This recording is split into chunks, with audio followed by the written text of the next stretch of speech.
WBC champ defending his title for the first time, taking on Tony Tucker. It sounds weird because it is weird, but then that's boxing, so accept it. Lewis never actually won the WBC heavyweight title. It was handed to him when Riddick Bowe refused to fight Lewis last year. Just how good is Lennox Lewis? Well, it's tough to say, but we do know this. Don King thought that he was overrated, and that's why he put $168,000 on his man, Tony Tucker, before tonight's fight. If he won, King said it would be a magnanimous gesture for those less fortunate. Was it money well spent? Well, right now the fight is still going on in the 8th round.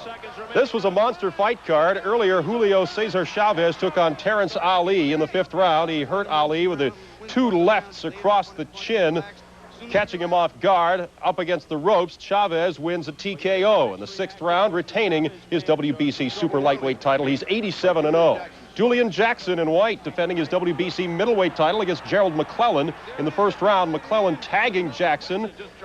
The replay, and you see why McClellan won the 5th round TKO. A knockout, rather, taking the WBC middleweight title from Julian Jackson. Now, other results. Former 2-time world champ Meldrick Taylor stopped Henry Hughes after a couple of rounds, and former 2-time world champ Hector Camacho stopped Eric Podolak in the 5th round. And just an update on the Lewis-Tucker bout. They're in the 9th round, and Lennox Lewis has already knocked down Tony Tucker twice, and of course we will update you on that big bout. Welcome back to the show. As we mentioned a moment ago, it is all over in Las Vegas. The WBC heavyweight title fight between the champion, Lennox Lewis, and the challenger, Tony TNT Tucker. As I mentioned, there were 2 knockdowns in this fight, and you're about to see them right now as we roll the highlights.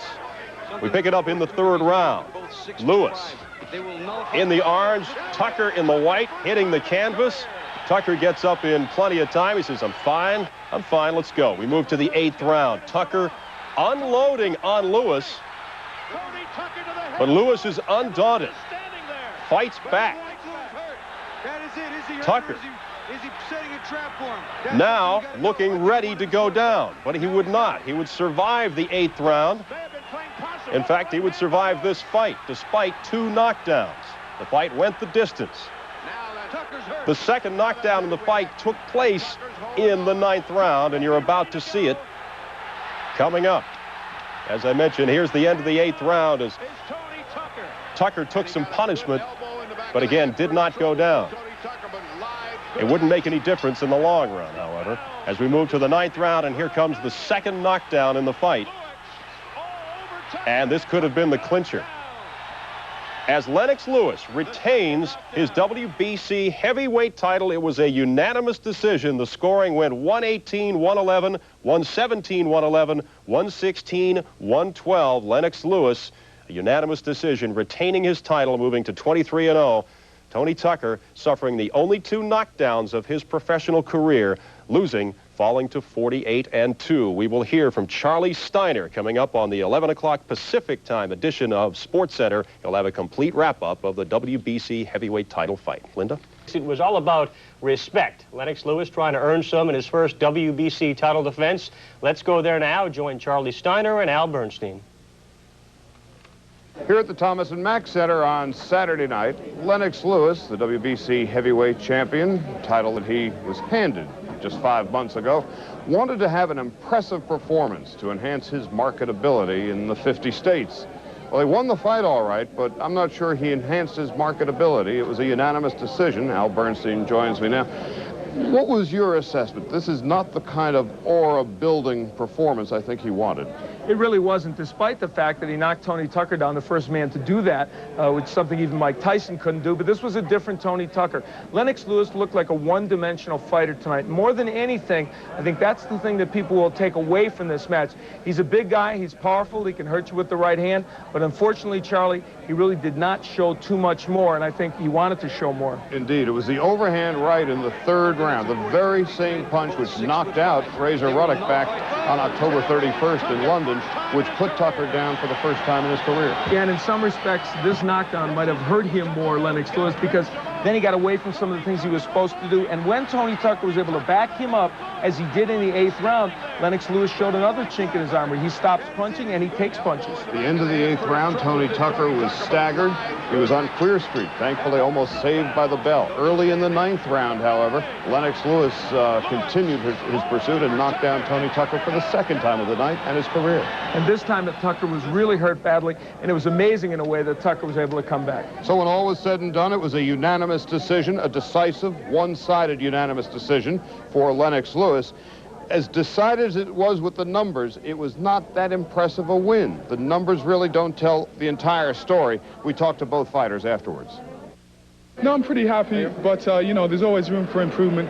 I think the main thing is that I have to give enough respect to Tony Tucker because he can take a hell of a punch. I was surprised that he stayed on his feet. You know, he showed a lot of guts and determination. I can't make no excuses. I should have won the fight, but I lost it. It's my 2nd loss, you know, but I'm going to take it like a man, and, you know, that's what happens sometimes, you know. He was a better man today. I'm telling everybody in the world, you know, if that was Riddick Bowe, he would have been on the ground because Riddick Bowe has no guts, and he would never have got up from a punch like that. Okay, I'll give us an early handicap on a Riddick Bowe-Lennox Lewis fight that we expect to take place about a year from now. Well, based upon what we saw here tonight, certainly Riddick Bowe would probably be installed a favorite at this point. Lennox Lewis showed some deficiencies that Bowe could take advantage of if, in fact, Bowe doesn't walk into a right hand and get hurt. But at this point, Bowe would definitely be the favorite. Also tonight, we saw Julio Cesar Chavez improve his record to 87-0.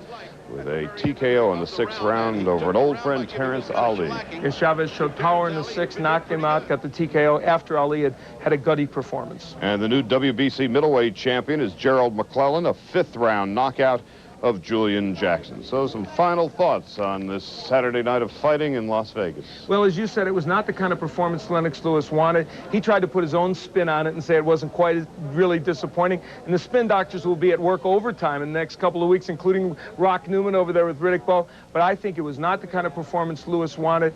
And right now, it diminishes a little bit the Lewis-Bowe fight. And our next stop will be Washington, D.C. in 2 weeks when Riddick Bowe defends his title against Jesse Ferguson. For now, from Las Vegas, for Al Bernstein, Charlie Steiner, sending it back to SportsCenter. Before a heavyweight championship fight ends and the champ previously committed to the boxing some comparative stiffs afterwards is suddenly talking instead about fighting the big names. Lennox Lewis signed to fight Frank Bruno on September 18th, interviewing with ESPN Sunday morning, refusing to deny reports that he might first fight Evander Holyfield. We now have an offer from a casino to come back here in September, says Lewis's manager Frank Maloney about Las Vegas. Slots or craps, Frank?